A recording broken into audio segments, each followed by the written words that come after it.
Hello everyone, कैसे हो आप सभी लोग। स्वागत है आपका पर्सनल ट्यूटर के डिजिटल प्लेटफॉर्म पे। जैसा कि आपको पता है ये चल रही थी एनसीईआरटी सीरीज। आज मैं आपके लिए एक नया टॉपिक लेकर आई हूँ। ऑलरेडी हम इसका ये वीडियो पार्ट 4 है। ऑलरेडी हम इसके 3 पार्ट कर चुके हैं, जिसमें हम मृदा के बारे में, साथ ही जलोढ़ मिट्टी और लाल मिट्टी और उसके बाद काली मिट्टी और लैटेराइट मिट्टी के बारे में पढ़ा है। तो आज हम कंप्लीट करेंगे पर्वतीय मिट्टी, जिसे माउंटेन सॉइल, और मरुस्थलीय मिट्टी जिसे डेजर्ट सॉइल भी कहते हैं। इसके बारे में आज हम इस वीडियो में कंप्लीट से विस्तार रूप से चर्चा करने वाले हैं।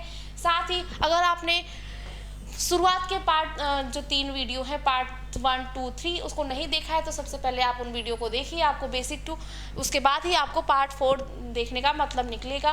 तो स्टार्ट करते हैं हम अपना पार्ट 4, जिसमें हम पढ़ने वाले हैं पर्वतीय मिट्टी यानी माउंटेन सॉइल, और उसके बाद मरुस्थलीय मिट्टी जिसे डेजर्ट सॉइल कहते हैं। सबसे पहले हम बात करते हैं इसमें चर्चा क्या क्या करना है। इसमें हम चर्चा करेंगे, सबसे पहले इसके विस्तार के बारे में जानेंगे। इस मिट्टी का यानी पर्वतीय मिट्टी जो है हमारी, और जिसे माउंटेन सॉइल, और इस मरुस्थलीय मिट्टी जिसे डेजर्ट सॉइल कहते हैं, इसका विस्तार भारत के किन किन स्थानों पर मिलेगा आपको। उसके बाद जानेंगे पर्वतीय मिट्टी क्या होता है और मरुस्थलीय मिट्टी क्या होता है। देन उसके बाद हम चर्चा करेंगे कि इस पर्वतीय मिट्टी और मरुस्थलीय मिट्टी में कौन कौन सी फसलें उगाई जा सकती हैं। ठीक है, जिसने भी अभी इस चैनल को सब्सक्राइब नहीं किया है तो सबसे पहले काम आप चैनल को सब्सक्राइब करिए, क्योंकि आपको इस चैनल पर 6 to 12 कंप्लीट एनसीईआरटी आपकी कंप्लीट कराई जाएगी। जो एनसीईआरटी अभी करंट में चल रही है वो आपकी जियोग्राफी चल रही है, यानी जियोग्राफी में 6 to 12 जितने भी टॉपिक्स होंगे वो आपको मेरे द्वारा कंप्लीट कराए जाएंगे। तो जुड़ जाइए हमारे चैनल के साथ और इस वीडियो के अंत तक बने रहिए बहुत सारी इन्फॉर्मेशन लेने के लिए। स्टार्ट करते हैं अपना सेशन। सबसे पहले मैं बता दूं, जो हमारी भारत है, ये आपको भारत दिख रहा होगा। हमारे भारत की जो मृदा है उनको 8 भागों में विभाजित किया गया है। हमने क्या कौन कौन सी मृदा के बारे में पढ़ लिया है। तो हमने जलोढ़ मृदा, जिसे हम कांप मिट्टी भी कहते हैं, काली मृदा, रेगुर मिट्टी, लाल मिट्टी और लैटेराइट मिट्टी के बारे में हमने ऑलरेडी पढ़ लिया है, जिसको देखने के लिए आपको इस वीडियो के दूसरे पार्ट में जाना पड़ेगा, यानी पार्ट 1, 2 और 3 भी अगर आप पार्ट में जाएंगे तो इस मिट्टी के बारे में आपको जानकारी मिल जाएगी। ठीक है, तो आज हम पढ़ेंगे पर्वतीय मिट्टी, ठीक है, माउंटेन सॉइल, और साथ ही हम पढ़ेंगे मरुस्थलीय मिट्टी के बारे में, जिसे हम क्या कहते हैं, शुष्क सॉइल भी कहते हैं, यानी शुष्क मिट्टी भी कहेंगे। ठीक है, इन दोनों मिट्टियों के बारे में इस वीडियो में डिस्कस होने वाला है। तो तैयार हो जाइए, पेन कॉपी लेकर बैठ जाइए और बहुत सारी इन्फॉर्मेशन नोट करिएगा। सबसे पहले स्टार्ट करते हैं, बात करते हैं पर्वतीय मिट्टी, जिसे हम क्या कहते हैं, माउंटेन सॉइल भी कहते हैं। पर्वतीय मिट्टी की बात करें तो जैसा कि नाम से ही क्लियर हो रहा है कि पर्वत यानी पर्वतों पर जो मिट्टी पाई जाती है, हम उसे क्या कहेंगे, पर्वतीय मिट्टी कहेंगे। ठीक है, इसे बर्नी मृदा भी कहा जाता है। अब इसे एक और नाम दिया गया है, जैसे आप सभी का घर पे भी नाम कुछ होता है और बाहर के लिए कुछ और होता है। तो इसी प्रकार जो पर्वतीय मिट्टी यानी माउंटेन सॉइल है, इसे क्या कहा जाता है, बर्नी मृदा भी कहा जाता है। क्लियर। इसका विस्तार संपूर्ण भारत के 2.85 लाख वर्ग किलोमीटर पर होता है, यानी जो हमारा पूरा संपूर्ण भारत है उसमें आपको 2.85 लाख वर्ग किलोमीटर पर कौन सी मिट्टी मिलेगी, आपको पर्वतीय मिट्टी मिलेगी। पर्वतीय ढालों के पर विकसित होने कारण इस मिट्टी की परत जो होती है वो कैसी होती है, पतली होती है। अब ये पर्वतीय मिट्टी है, यानी कहाँ मिलेगी, आपको पर्वतों में मिलेगी। पर्वतों में क्या होता है, ढाल होता है, और ढाल होने के कारण इस मिट्टी की जो परत होगी यानी जो लेयर होगी वो कैसी होगी, पतली होगी। इतनी बातें क्लियर हुई। तो क्या क्या मैंने बताया कि इसको हम क्या कहते हैं, बैनी मृदा भी कहते हैं। ठीक है, इसका दूसरा नाम क्या है, बैनी मृदा भी है। साथ ही इसका जो विस्तार की बात करें, विस्तार हमारा कितना है, 2.85 लाख वर्ग किलोमीटर है, यानी पूरे भारत के क्षेत्रफल पे, यानी 2.85 लाख वर्ग किलोमीटर पे आपको कौन सी मिट्टी मिलेगी, पर्वतीय मिट्टी मिलेगी।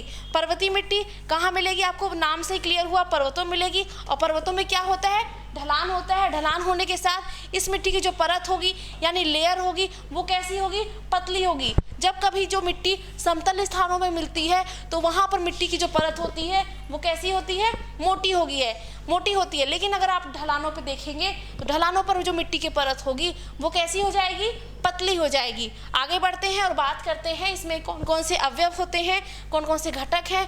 तो इस मृदा में चूना, फास्फोरस तथा पोटास की कमी होती है। कमी किस किस की चीज़ की होगी, चूना, फास्फोरस तथा पोटास की कमी होती है।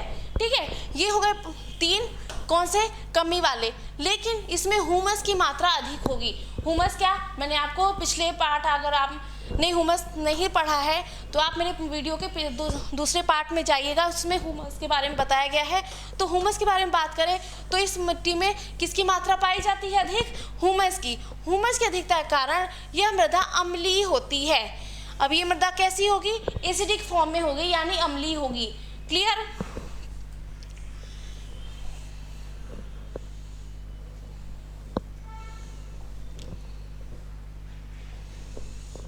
तो मैंने आपको क्या बताया, इस मिट्टी में चूना, फास्फोरस और पोटास की क्या होती है? कमी होती है। लेकिन अधिकता किसकी होगी? ह्यूमस की होगी, यानी इसमें जैविक पदार्थों की मात्रा अधिक होती है। और इसी ह्यूमस की अधिकता के कारण हम इसे क्या, इसे अम्लीय मिट्टी, ये इसका जो प्रकृति है, इसका प्रकृति यानी नेचर कैसा होगा? अम्लीय यानी एसिडिक होगा। क्लियर? इतनी बातें, आगे बढ़ें।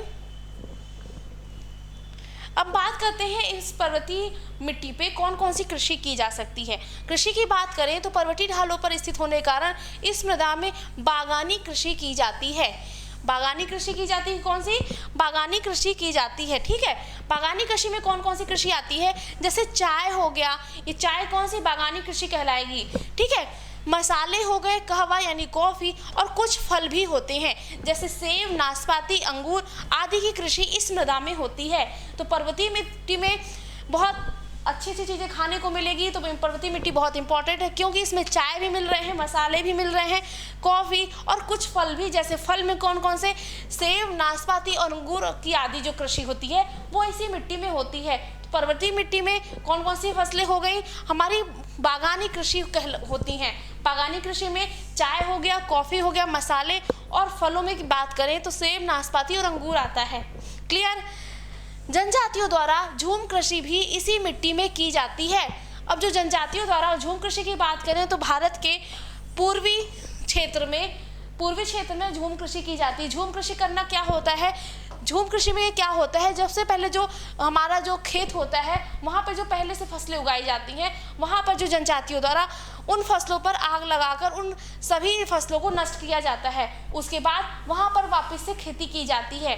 ठीक है, तो यह होता है झूम कृषि। तो जनजातियों द्वारा झूम कृषि कहाँ की जाएगी? आपके पर्वतीय मिट्टी पर की जाएगी।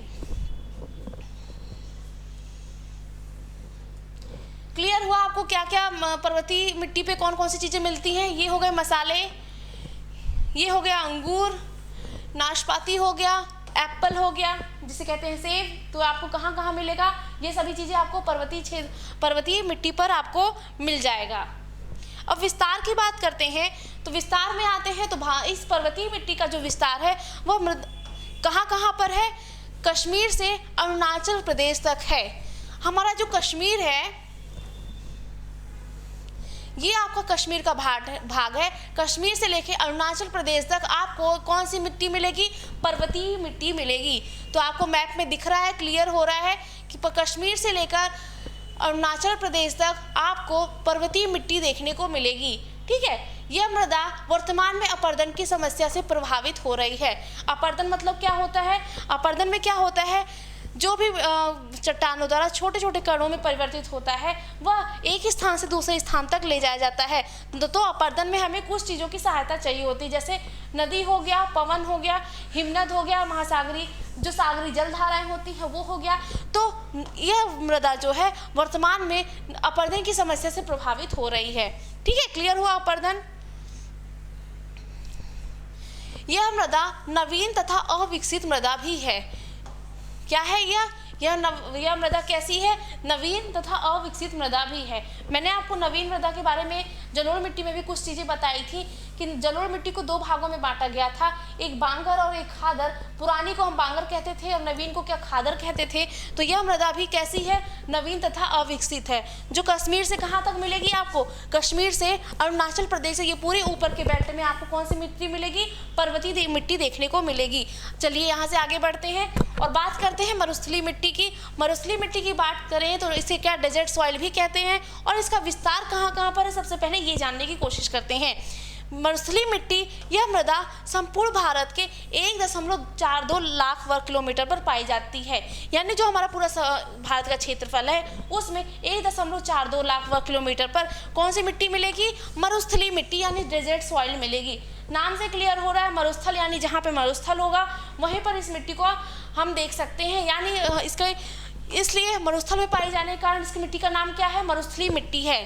यह मृदा भारत के शुष्क, अब मरुस्थल कहाँ होगा? जहाँ पे शुष्क यानी जो आर्द्रता है वह कम होगी और अर्ध शुष्क प्रदेशों में पाई जाती है। यानी भारत का जहाँ पे मरुस्थल होंगे वहाँ पर इस मिट्टी को हम देख सकते हैं। जिसके अंतर्गत राजस्थान में मरुस्थल है, सभी को पता है। राजस्थान का ये हिस्सा आपके मरुस्थल के क्षेत्र में आता है। साथ ही हरियाणा और दक्षिण पंजाब की बात करें तो दक्षिण पंजाब में हमारा कौन सा भाग आएगा? ये वाला भाग भी जो राजस्थान के मरुस्थल के साथ जुड़ा हुआ है। दक्षिण पंजाब उत्तर प्रदेश के कुछ पश्चिमी जिलों में हमें देखने को मिलती है। तो मरुस्थलीय मिट्टी हमें कहाँ कहाँ मिलेगी? सबसे ज़्यादा तो हमें राजस्थान में मिलेगी। क्यों? क्योंकि राजस्थान में सबसे ज़्यादा जो राजस्थान में मरुस्थल का क्षेत्रफल है वह सबसे ज़्यादा है। उसके बाद पंजाब के दक्षिण में मिलेगी, हरियाणा तथा उत्तर प्रदेश के भी कुछ भागों में हमें इसको देखने को मिलता है। ठीक है, क्लियर हुआ? तो मरुस्थलीय मिट्टी के बारे में विस्तार के बारे में हमने अच्छे से जाना कि यह कहाँ मिलती है। यह राजस्थान, हरियाणा, दक्षिण पंजाब तथा उत्तर प्रदेश के कुछ पश्चिमी जिलों में पाई जाती है। उसके साथ ही जो इसका क्षेत्रफल है वो 1.42 लाख वर्ग किलोमीटर पर आता है। आगे बढ़े यहाँ से, चलिए आगे बढ़ते हैं यहाँ से और बात करते हैं नेक्स्ट पॉइंट। हमारा नेक्स्ट पॉइंट है अधिक शुष्कता तथा अत्यधिक ताप के कारण चट्टानें विखंडित होकर बालू के कणों में परिवर्तित हो जाती हैं। इस मृदा में लोहा तथा फास्फोरस पर्याप्त मात्रा में होता है। अब यह मिट्टी मिलती कहाँ है? मरुस्थलीय क्षेत्रों में। मरुस्थलीय क्षेत्रों में क्या होगा? ताप अधिक होगा। ठीक है, ताप अधिक होने के कारण चट्टानें विखंडित हो जाती हैं और टूटकर बालू के कणों में परिवर्तित हो जाती हैं। तो रेगिस्तान में हमें बालू की अधिकता देखने को मिलती ही है। बिल्कुल, आपने देखा नहीं देखा है तो आपको मूवी में ज़रूर देखने को मिला होगा। ठीक है, तो रेगिस्तान में क्या होता है? जो चट्टानें होती हैं वो विखंडित होकर बालू के फॉर्म में यानी रेत के फॉर्म में हो जाती हैं। साथ ही इस मृदा में लोहा तथा फास्फोरस की अधिकता हमें देखने को मिलती है। लेकिन किसकी कमी देखने को मिलेगी? पोटास, नाइट्रोजन, ह्यूमस की कमी देखने को मिलेगी। तो अधिकता हमें किसकी देखने को मिली? लोहा तथा फास्फोरस हमें अधिक मिलेगा, लेकिन जो कमी होगी वो पोटास, नाइट्रोजन और ह्यूमस की कमी होगी। इतनी बातें क्लियर हुई?